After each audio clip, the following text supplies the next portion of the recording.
ABC, it's Jack here. Welcome to my channel, Vinyl Martini. Thought I would continue off from my last video and show some more records that I bought in 2021.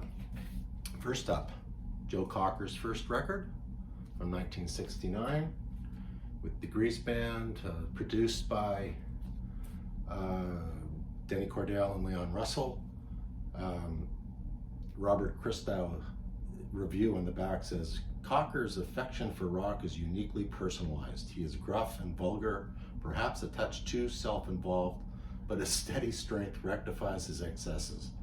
He is the best of the male rock interpreters, as good in his way as Janis Joplin is in hers. I don't know if that's the most flattering quote that you want to put on the front of an album. Anyways, it's on A&M. He released another album that year, which is probably best known. It's With a Little Help from My Friends, I think.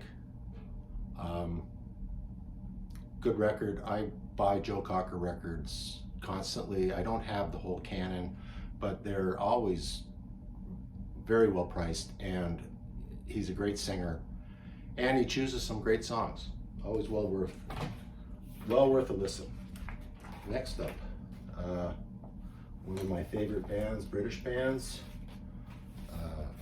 Gentle Giant, The Missing Piece. Amazing musicians, put on a great live show. I've seen them in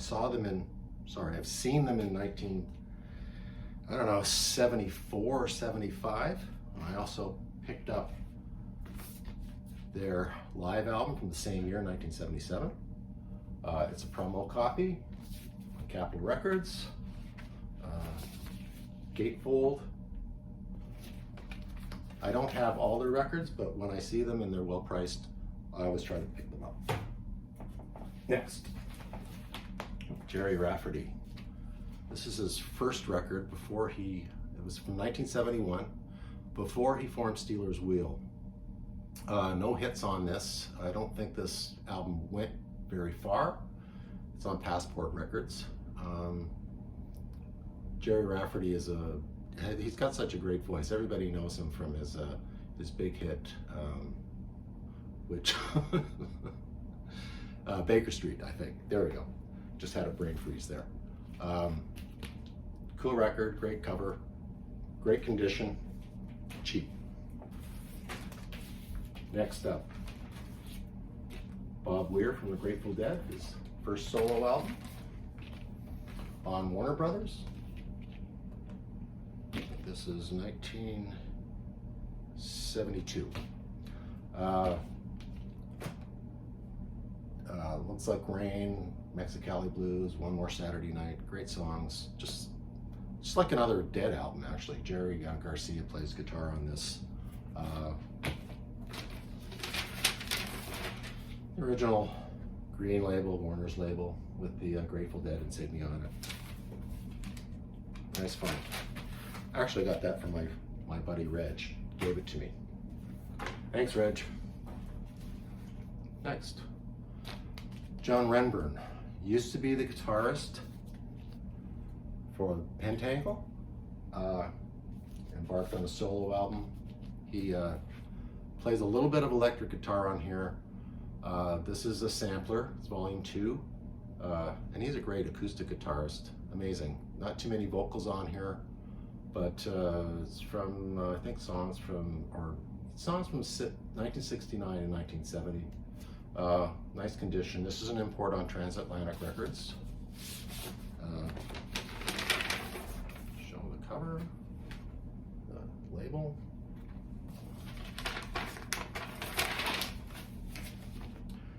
Great find. Pick them up anytime, anytime. Next, a couple of Neil Young records that I did not have from 1977, Stars and Bars.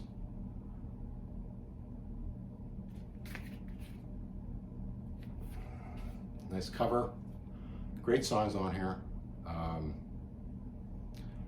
Paid a little too much for this, but that's the way it is to find OGs from Neil Young. They're expensive. I guess this is one of his most controversial records, Trans. Everybody slags this one.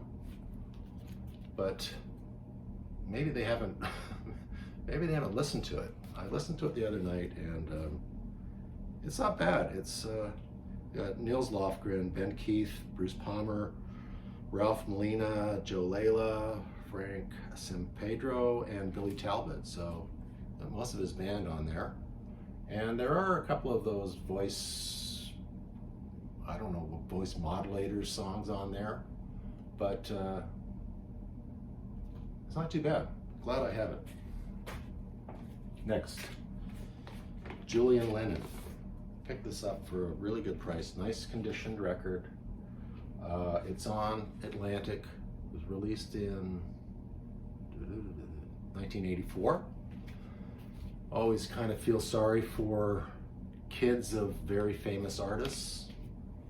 I think he's had a pretty tough go of it. He's still recording. Nice song. His voice is, I know it's, I hate to say it, but it's a near mirror of John's voice. But this album has got some great songs on it, and it's well worth having. Next, Gary Newman's first record. The Pleasure Principle. Nice clean copy. It's a reissue. Back in the day, late 70s, early 80s, the new wave stuff started, and this is really a synth album, I guess. Wasn't my cup of tea then, but I picked this one up at a good price, and I thought I'd give it another listen, and I really like it. I've got I picked up another couple of his records, and they're pretty good. I'm gonna try and find some more. Next, Mick Ronson's Play Don't Worry. Former guitarist for the Spiders from Mars, David Bowie's band. Never got as much recognition as he should have gotten, I think. He's getting more nowadays. People are talking about him more. Gatefold. It's on RCA. Produced by Mick Ronson for Main Man Productions. I'm looking for his second record, Slaughter on 10th Avenue. This is a pretty good rock record. It's all right. Next, real find for me, Roger Chapman record. Roger Chapman was the vocalist for Family. Went on to form Streetwalkers with Charlie Whitney. He's had a solo career for a long time. Nice gatefold. German press.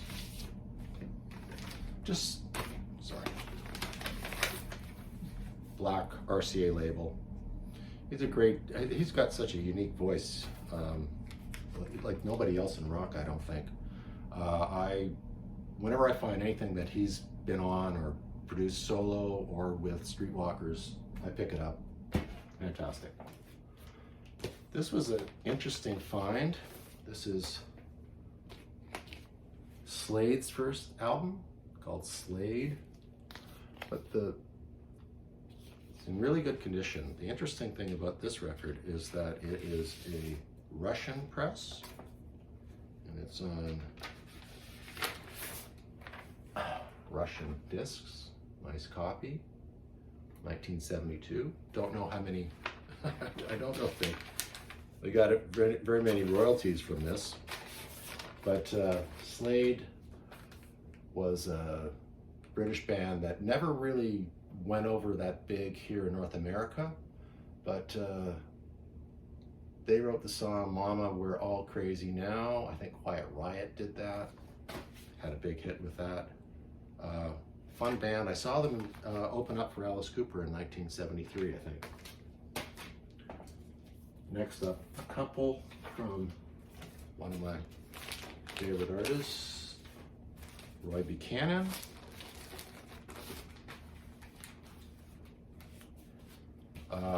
His first record, mostly a instrumental album. He's a fantastic guitar player. He really is. He was up for position as guitarist, or he was being considered as a guitarist for the Rolling Stones when Brian Jones died. I don't think it would.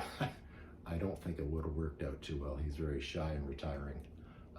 He couldn't take the spotlight. Another Buchanan album from 1986. I pick up Buchanan albums whenever I can. They're not very expensive. I probably have about 7 or 8, maybe 9 of them. Great guitar player. This one's got Delbert McClinton on vocals.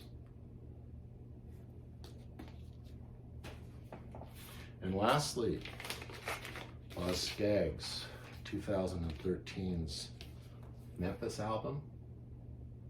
I'm a big Skaggs fan. I've got tons of Skaggs. I know he kind of oversaturated the market in the early 80s, mid 80s, kind of a disco vein, I don't know, R&B thing. But he's got a great band here. Skaggs on lead vocals and guitars, Steve Jordan on drums, Ray Parker Jr. on guitars, and Willie Weeks on electric bass. Nice copy. Glad to have it. Anyways, that's it for this edition. Listen, if you want to subscribe, please do. If you don't, who cares? Hit a like button, hit the dislike button if you want, and thanks for watching, and I'll see you next time.